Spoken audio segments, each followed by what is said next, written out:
एक कथा भक्तमाल जी में आती है।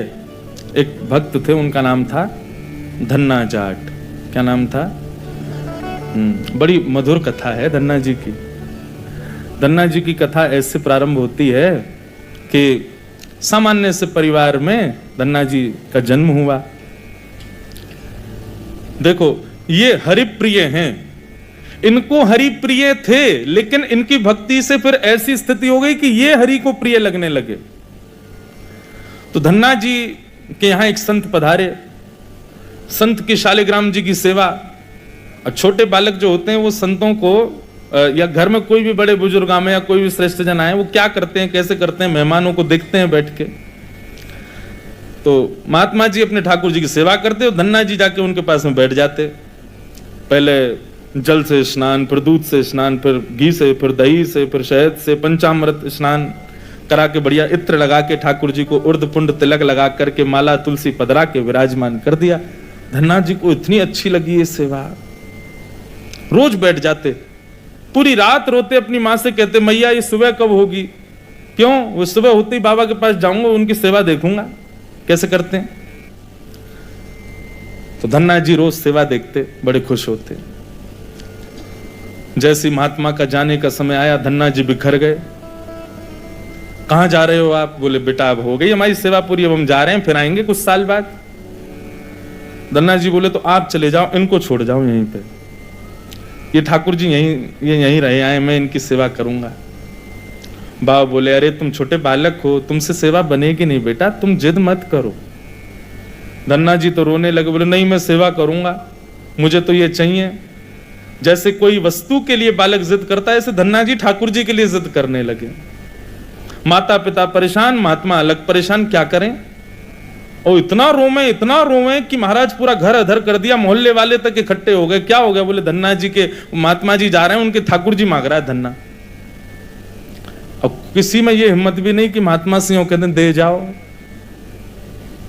और कोई वस्तु हो तो ये भी कह देते हैं लोग दे जाओ, चलो हम दूसरी दे देंगे। ठाकुर जी की बात है भैया, कोई अपनी सेवा कैसे दे सकता है? धन्ना जी इतने रोए, सिर पटक पटक के रोने लगे, छोटे बालक।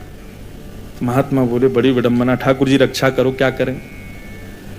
इतने महात्मा बाहर गए और गोल गोल काले से दिखने वाला एक पत्थर उठा लाए, उसमें बढ़िया घी भी लगा करके और इत्र लगा के सुगंधित कर दिया, उर्द पुंड तिलक लगा दिया ठाकुर जी जैसा। और अपने ठाकुर जी तो नीचे एक छोटे सिंहासन पर विराजमान कर दिए और बड़े सिंहासन पर वो पत्थर ला के रख दिया और बढ़िया सजा के। धन्ना रो रहे थे, उठा के गोद में ला, देख देख देख तेरे ठाकुर जी आगे देख। धन्ना जी जैसी मंदिर में, धन्ना जी की दृष्टि तो उन्हीं के ठाकुर जी पे, जय चाहिए। महात्मा बोले लाला देख, ऊपर सिंहासन पर बड़े ठाकुर जी बैठे और नीचे छोटे ठाकुर जी बैठे। वो बड़े वाले जो हैं वो तो हैं राजा ठाकुर, और ये छोटे वाले जो नीचे बैठे हैं ना, ये सिपाही ठाकुर। अब बता, मुझे तो राजा ठाकुर ज्यादा बढ़िया लग रहे, मैं तो उनको ले जाऊंगा, लेकिन फिर याद रहियो जब जब मैं आऊंगा तब तब मेरे ठाकुर जी ऊपर बैठेंगे और तेरे वाले नीचे बैठेंगे, क्योंकि तू सिपाही ठाकुर जी मांग रहा है और मेरे ठाकुर जी तो राजा ठाकुर हैं। अब बालक को उस भाव से समझाया तो धन्ना जाट नहीं, मैं तो राजा ठाकुर लूंगा, आप ले जाओ सिपाही को। सिपाही ठाकुर जी के रूप में उनके निज ठाकुर जी थे। बाबा बोले अब ठीक है। घर वालों ने भी प्रणाम किया, जय हो महाराज जी, बढ़िया आपने बुद्धि युक्ति लगाई। सबको लगा कि कंटक छूट गया, लेकिन यहां तो अब भक्ति प्रारंभ हुई थी धन्ना जी की। देखो, ठाकुर जी की सेवा के लिए जो व्यवस्था की प्रतीक्षा करते हैं, ठाकुर जी की सेवा के लिए अनुकूल समय की प्रतीक्षा करते हैं, उन लोगों के लिए प्रमाण है ये कथा। बाकी सेवा तो बाद की बात है। ठाकुर जी भी असली नहीं थे धन्ना जी के, सामान्य पत्थर था और धन्ना जी उनकी सेवा करते। रात भर मैया से कहते मैया पूजा की सामग्री मंगाओ ना, मुझे ठाकुर जी की सेवा करनी है। मैया कहती सुबह मंगा दूंगी, सुबह पीछे पड़ जाते, शाम को मंगा दूंगी, शाम को पीछे पड़ जाते, सुबह मंगा दूंगी, रोज टाल देती। एक दिन धन्ना जी अनशन पर बैठ गए, नन्हे से, भोजन नहीं करें, दूध नहीं पीवे, पानी नहीं पीवे। अब तो ये कि रात में सोए भी नहीं, मैया से बस ये कहें पूजा की सामग्री मंगाओ, पूजा की सामग्री मंगाओ। मां ने सहज भाव से कह दिया तेरे ठाकुर जी और तू इनका सेवक, सामग्री मैं क्यों लाऊं? अपने आप कर व्यवस्था। धन्ना जी निकल पड़े। महाराज पुष्प लियाए तोड़ करके, तुलसी लियाए, बढ़िया सुंदर माला बना ली। नन्हे से बालक ने जैसी उनको जैसे खेल खेल में सेवा करते वैसी सेवा करते थे। ठाकुर जी को तिलक लगाना है, कहां से तिलक लावे? तो बाहर गए, एक ईंट फूटी पड़ी थी लाल लाल, उसी ईंट को लाए, पानी में घोल घोल के घिस घिस के उसी से तिलक बना दिया। ईंट को घिस करके उसका तिलक श्री ठाकुर जी को लगाया। ऐसी सेवा करने लगे। अपने संगी रखें, अपने संगी सुलामें, संगी मतलब खेल खेल की सेवा थी केवल। घर वालों को लगता था कि भैया दुनिया के लोग खिलौने से खेलते हैं, हमारा धन्ना जो है ये पत्थर को ही भगवान समझ के खिलौना इनसे ही खेल रहा है, बड़ा होगा तो बुद्धि आ जाएगी। परंतु किसी को क्या पता था कि भैया ऐसा भक्ति का बीज पिरो दिया है धन्ना जी के हृदय में। धन्ना जी भोग लगाते और भोग लगाने के बाद में पर्दा लगा करके वहीं बैठ जाते और बैठ करके प्रतीक्षा करते कि ठाकुर जी पा रहे होंगे।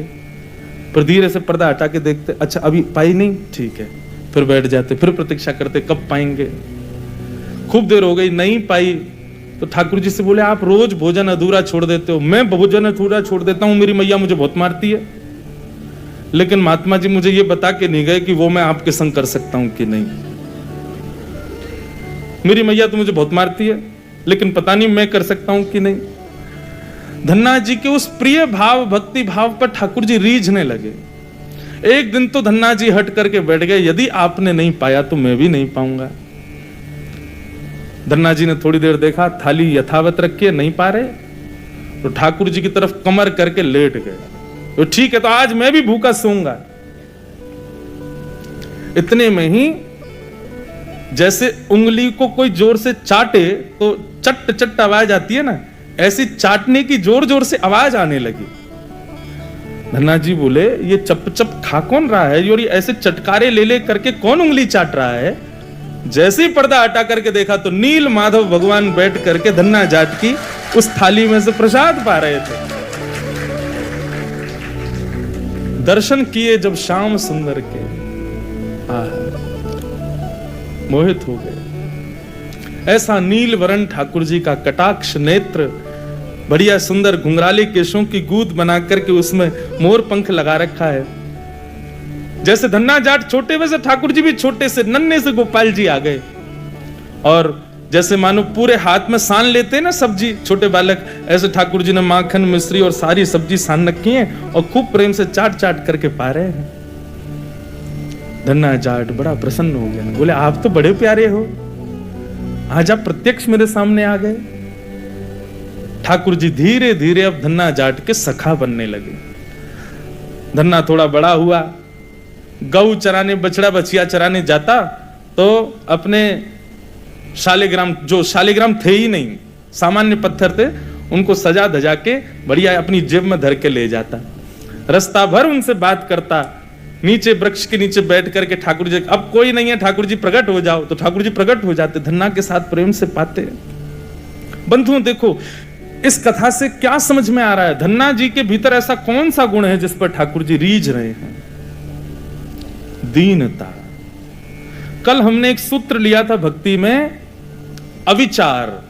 भगवत भक्ति में विचार नहीं करना है, जो करना है सो करना है।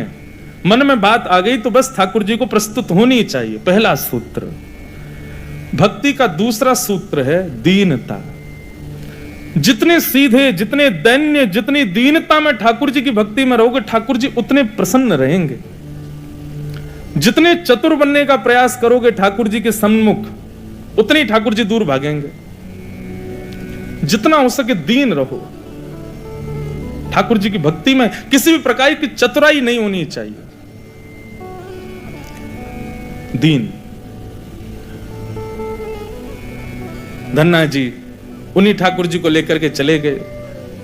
ठाकुर जी आज बोले धन्ना तू तो मेरी बड़ी सेवा करे, पर मेरा भी मन करे कि मैं भी तेरी सेवा करूं। सब लोग इधर देखो, कथा सुनो। धन्ना जी बोले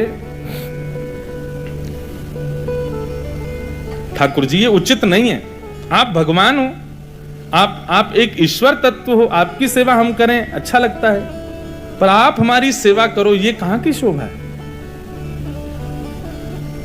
ठाकुर जी बोले नहीं धन्ना, हम तो तुम्हारी सेवा करेंगे, हमें बताओ हम क्या करें। और भैया ये भक्ति, ये भक्त भगवान वाली बात थोड़ी है। यहां तो सखा हैं, आप हमारे सखा हो, हम आपके सखा। सखा तो आपस में मिल बांट के सब काम करें।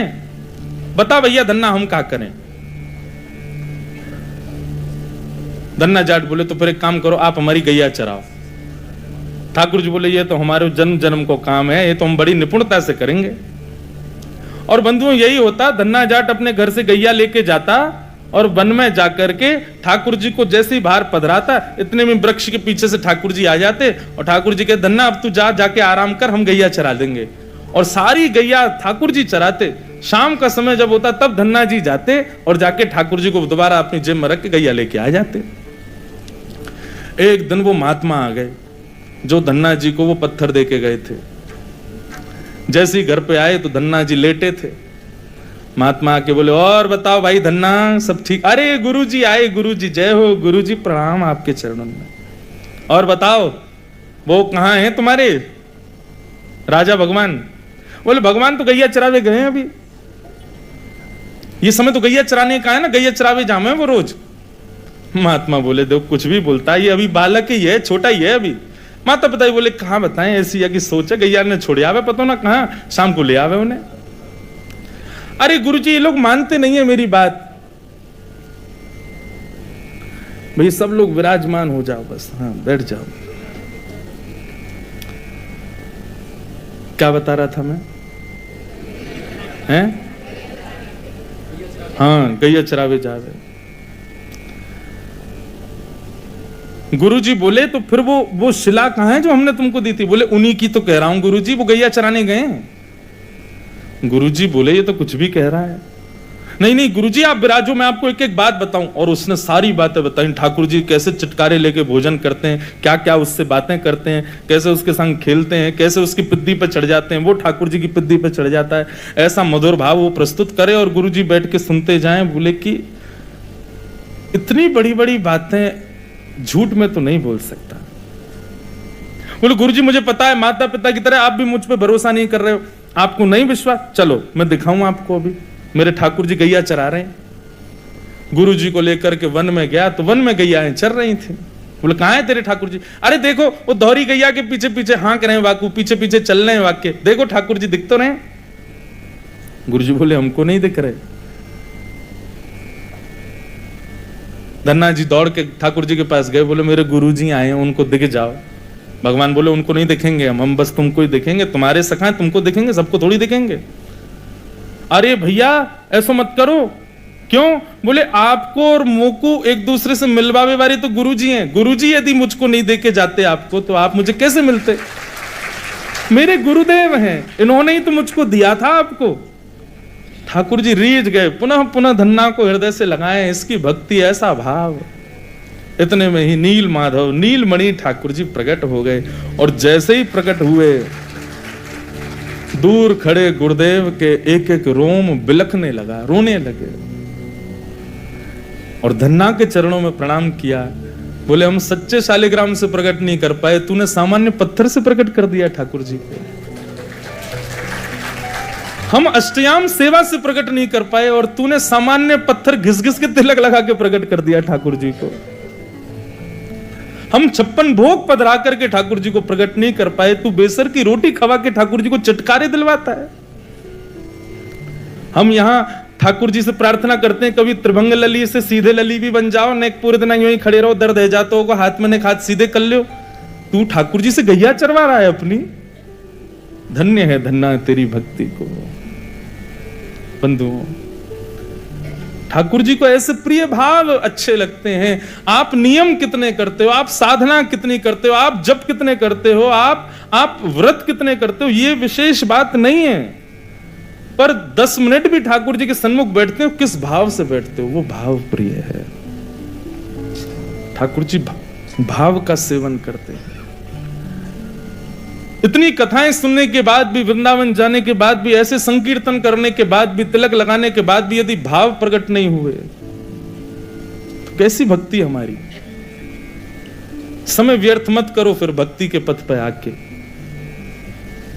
अनुभूति हो, ठाकुर जी के ऐसे भाव प्रकट हो, तब हमारी भक्ति श्रेष्ठ है, तब हमारा तिलक लगाना श्रेष्ठ, हमारा एकादशी व्रत रखना श्रेष्ठ, हमारा गुरु मंत्र का जाप करना श्रेष्ठ। केवल नियम तक सीमित मत रहिए कि बस हमको नियम पूर्ण करना है, अपना हो गया काम, बस माला जपी छोड़े चल दिए काम को। नहीं, एक बात कहें, भक्ति में थोड़े हटीले बनो, ठाकुर जी से थोड़े थोड़े हट करो। नाथ, इतनी आयु होती जा रही है, हम बड़े होते जा रहे हैं, कब मिलोगे आप? बस 24 घंटे यूं ही बैठे रहोगे? हमको इससे सुख नहीं है। हमारे लिए तो आपको कुछ लीला तो करनी पड़ेगी, कभी कभी करो हट। सब भक्तों ने हट किया। आजकल लोग भक्त हट ही कहां करते हैं ठाकुर जी से। हाँ, हट करते हैं, किस बात का हट कर रहे हैं? काय को व्रत कर रहे हैं, हाथ में कपूर लेके बैठे हैं, हमारे पति के काम नहीं चल रहे, उसका हट कर रहे हैं, बच्चे हमारी सुनते नहीं, उसका हट कर रहे हैं, घर में विपत्तियां आ गई, इसका हट कर रहे हैं। कभी श्याम सुंदर हमसे रीझ हैं, इस बात का हट नहीं करते। बहुत प्रिय भाव है। श्याम सुंदर सदा हमको प्यारे रहे, हम उन्हीं के रहे, वो हमारे। श्याम सुंदर सदा हमको प्यारे रहे, हम उन्हीं के रहे, वो हमारे रहे। श्याम सुंदर सदा हमको प्यारे रहे, हम उन्हीं के रहे, वो हमारे रहे।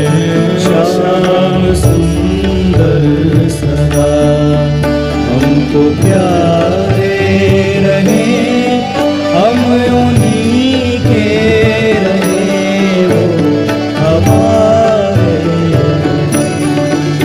मोह माया की नदियाँ बही जा रही, मोह माया की नदियाँ बही जा रही, मन की ममता को खींचे चली जा रही, मन की ममता को खींचे चली जा रही, मन की ममता को खींचे चली जा रही, मन की ममता को खींचे चली जा रही, मन की ममता को खींचे चली जा रही, मन की ममता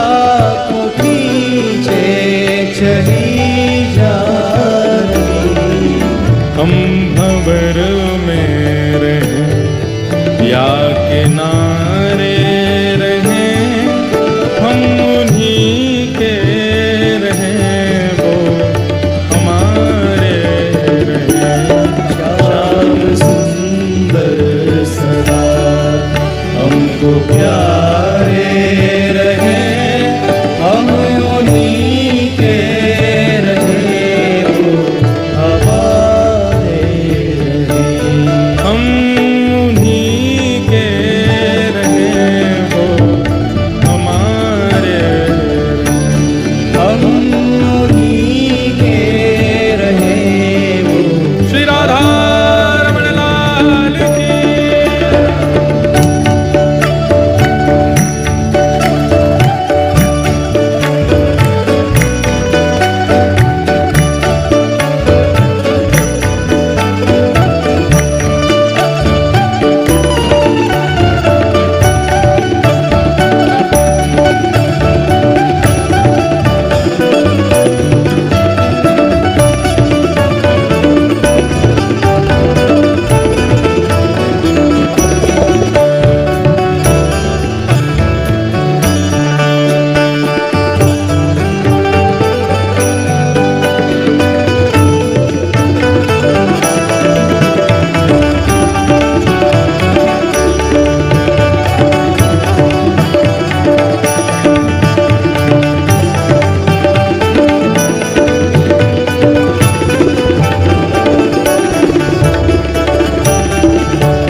एक नियम बना लीजिए अपना। कोई और नियम आप करो ना करो आपके ऊपर है, पर हमारे हिसार आने की एक दक्षिणा हमको दे दीजिए। हमारी एक बात मान लीजिए, आज के बाद श्री राधा रमन जी से गैर संबंधी कोई भी वस्तु हो उसको स्वीकार मत करो। चाहे वो संबंध हो, चाहे वो भोजन हो, चाहे वो देखने की वस्तु हो, चाहे वो पान की वस्तु हो, चाहे वो ग्रहण पहनने की वस्तु हो, सब उस में बस ये भाव रख लीजिए, बस ठाकुर जी से संबंधी है तो हमारी है, नहीं तो हमारी नहीं। तजोरे मन हरि विमुखन को संग, जाके संग कुमति उपजत है, पड़त भजन में भंग। तजोरे मन हरि विमुखन को संग। वस्त्र ऐसे पहनो कि सब कहें कि हाँ भक्त है ठाकुर जी का। प्रसाद वही पाओ जो ठाकुर जी को निवेदित हो, देखो वही जो ठाकुर जी से संबंधी हो, सुनो वही जो ठाकुर जी के संबंध को प्रकट करता हो। हर वस्तु भगवत संबंधी स्वीकार करेंगे, ये नियम बना लीजिए। फिर भले ही आप व्रत ना भी कर पाओ चलेगा, फिर भले ही आप बाकी नियम ना भी कर पाओ चलेगा, परंतु इस नियम को स्वीकार करो। जिस डगर से मुरलिया की धुन आएगी, जिस डगर से मुरलिया की धुन आएगी, उस डगर पे उमरिया ये कट जाएगी। उस डगर पे उमरिया कट जाएगी। इस भाव का मतलब यही है, जिस पथ पर, जिस रास्ते में, जिस डगर में, जिस जीवन में कृष्ण संबंधी सब कुछ है, वहीं हम अपना जीवन व्यतीत करेंगे। बस जहां कृष्ण संबंधी चर्चा नहीं, कृष्ण संबंधी वस्तु नहीं, वहां नहीं रहना हमें। दर्शन को नैना तपे, वचन सुनन को तो मिलवे को हियरा तपे, हिय के जीवन प्राण गोवर्धन वासी सावरे, गोवर्धन वासी सावरे। लाल तुम बिन रयो न जाओ, लाल तुम बिन रहो न जाओ। प्यारे तुम बिन रयो न जाओ। लाल तुम बिन रहो न जाए। गोवर्धन वासी गोवर्धन वासी सावरे। जिस डगर से मुरलिया की धुन आएगी, जिस डगर से मुरलिया की धुन आएगी, उस डगर पे उमरिया ये कट जाएगी। उस डगर पे उमरिया कट जाएगी। उस डगर पे उमरिया ये कट जाएगी। उस डगर पे उमरिया कट जाएगी। उनकी तस्वीर मन में बनाए रहे, हम उन्हीं के रहे, वो हमारे। श्याम सुंदर सदा हमको प्यारे रहे, हम उन्हीं के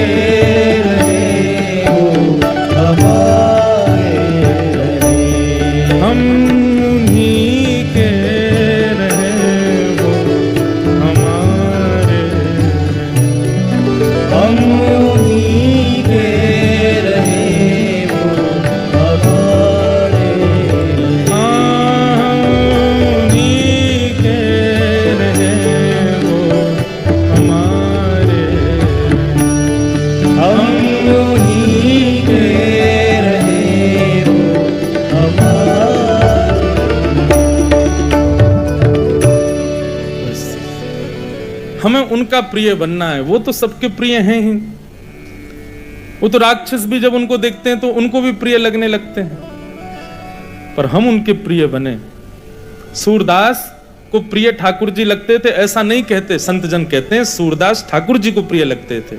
मीराबाई ठाकुर जी को प्रिय लगती थी, गोपियां ठाकुर जी को प्रिय लगती थी, गोपाल भट्ट गोस्वामी ठाकुर जी को प्रिय लगते थे, हितरवंश महाप्रभु ठाकुर जी के प्रिय थे।